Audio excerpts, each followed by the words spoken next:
2010 had a lot of bangers. God of War 3, Bioshock 2, Rhyme Time the game, but I'd rather talk about something a little more contentious, a little more goofy, a little more like Heavy Rain. My only experience with David Cage prior to this was Detroit Become Human, a game that's graphics were so good, it tricked my dumb teenager brain into thinking this was a well-crafted allegory for slavery. So once I matured a little bit and had this grand epiphany, I instantly became curious about the rest of his work. If a game as thoroughly flawed as Detroit is meant to be his magnum opus, how bad does the rest of it get? Heavy Rain has a lot of low lows, in fact that's most of the game, but I can't say I ever felt like a slog, even with the snail-paced walking speed. I wrapped this thing up in like 2 sittings. I mean, I was invested, just probably not for the reasons David Cage intended. Let's lay the groundwork for this story. Ethan Mars is an architect and father of 2 sons,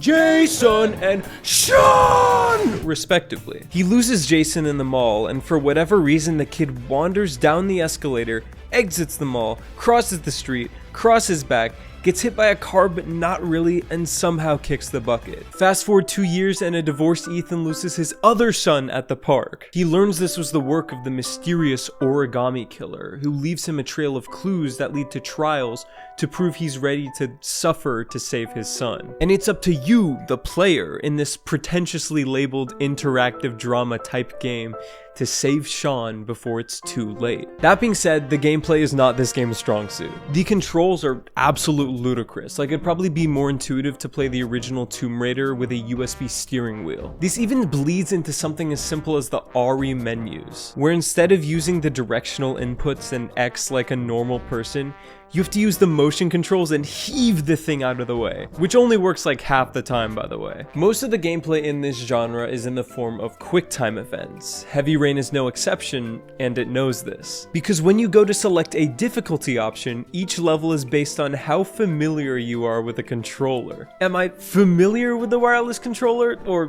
perfectly familiar? Who can really say? These are used for everything, for better or worse. I'd say the enjoyment value of QTEs is entirely dependent on what the character's actually doing. Driving against the traffic works really well because there are actual stakes. Norman's goofy chase sequence is fun because you want to catch the guy.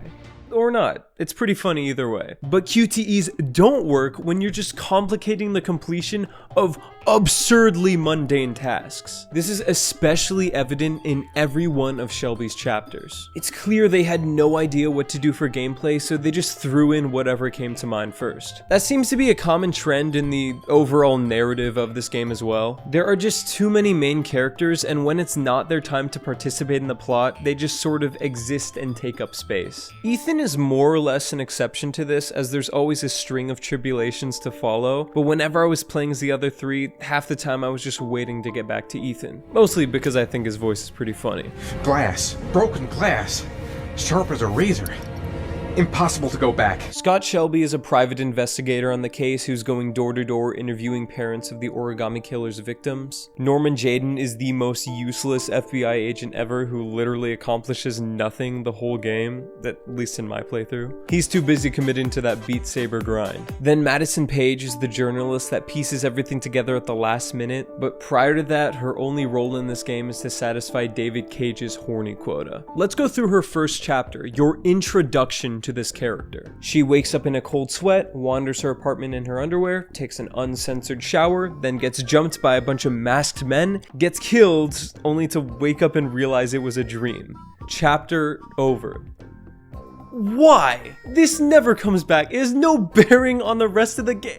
What does this add? You could say that about a lot of other questionable events on her route, but one of the worst offenders by far is this forced romance with Ethan. For some reason, she falls for this random guy at a motel who literally admits to killing someone. But I guess he's got that Skywalker riz, because you get this option later. Now, I said no my first playthrough because I thought it was super contrived. So imagine my surprise to learn that if you do kiss, it's not just a kiss, but a full-on QTE sex scene that you have while your son is drowning in a gutter. Did we forget about that part? Only one more origami figure.